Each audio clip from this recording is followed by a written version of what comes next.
साथियों, माताओं, बहनों, सादर जय श्री कृष्ण। सबसे पहले आप सभी को रक्षाबंधन महापर्व की बहुत बहुत शुभकामनाएं। इस वर्ष रक्षाबंधन 30 और 31 अगस्त दोनों दिन मनाया जाएगा। इस बार रक्षाबंधन पर भद्रा भी रहेगी।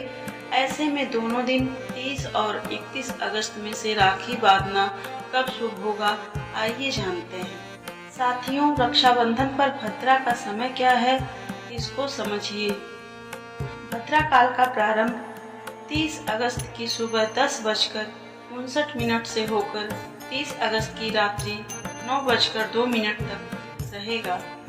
भद्रा काल में कभी भी राखी नहीं बांधनी चाहिए, शुभ नहीं रहेगा। रक्षाबंधन बांधने का शुभ मुहूर्त 30 अगस्त 2023 को रात्रि में 9:02 के बाद से राखी बांधना प्रारंभ कर सकते हैं, जो कि अगले दिन अर्थात 31 अगस्त को सूर्योदय के पहले 7 बजे तक रक्षाबंधन बांधने का कार्य संपन्न कर लेना चाहिए। हर रक्षाबंधन पर बहनें अपने भाइयों की लंबी उम्र की प्रार्थना करती हैं। कुछ महिलाएं रक्षाबंधन के दिन अपने भाइयों की खुशी के लिए व्रत भी रखती हैं। इस अवसर पर बहनें अपने भाइयों की कलाई पर पवित्र धागा बांधती हैं। ऐसा माना जाता है कि इससे भाई बहन का रिश्ता मजबूत होता है। साथियों, इस पावन पर्व पर रक्षाबंधन की एक सुंदर कथा का श्रवण करिए। कथा सुनने से पहले आप सभी से निवेदन है कि मेरे चैनल को सब्सक्राइब एवं लाइक करें। तो चलिए कथा का प्रारंभ करते हैं। धार्मिक मान्यता के अनुसार भगवान श्री कृष्ण ने रक्षाबंधन की कथा धर्मराज युधिष्ठिर के आग्रह पर सुनाई थी। एक बार राक्षसों और देवताओं में भयंकर युद्ध छिड़ गया, जो 12 वर्षों तक चलता रहा।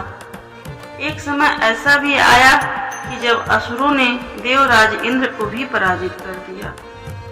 पराजित होने के बाद देवराज इंद्र अपने देवगणों को लेकर अमरावती नामक स्थान पर चले गए।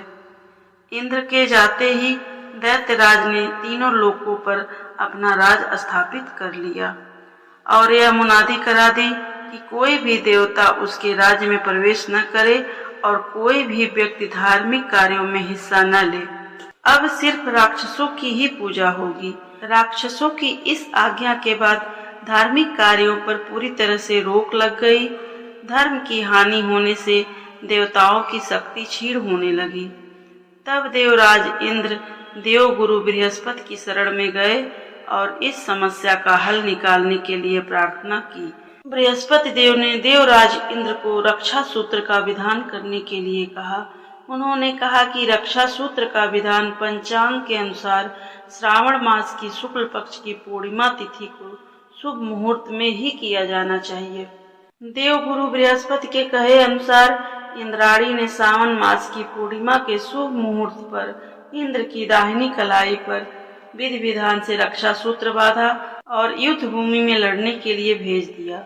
रक्षा सूत्र के प्रभाव से राक्षस पराजित हुए और देवराज इंद्र को पुनः खोया हुआ राज्य और सम्मान प्राप्त हुआ। मान्यता है कि इस दिन से रक्षाबंधन की परंपरा का आरंभ हुआ। किंवदंती के अनुसार एक कथा यह भी है कि भगवान श्री कृष्ण को द्रौपदी ने भी राखी बांधी थी। इसके बाद श्री कृष्ण भगवान ने उनको रक्षा का वचन दिया था। तत्पश्चात दुशासन के चीरहरण से भगवान श्री कृष्ण ने द्रौपदी की रक्षा की। तो यह है रक्षाबंधन का महत्व। साथियों, आपको मेरी यह जानकारी और कथा कैसी लगी? अगर अच्छी लगी है तो कमेंट में हैप्पी रक्षाबंधन अवश्य लिखें। धन्यवाद।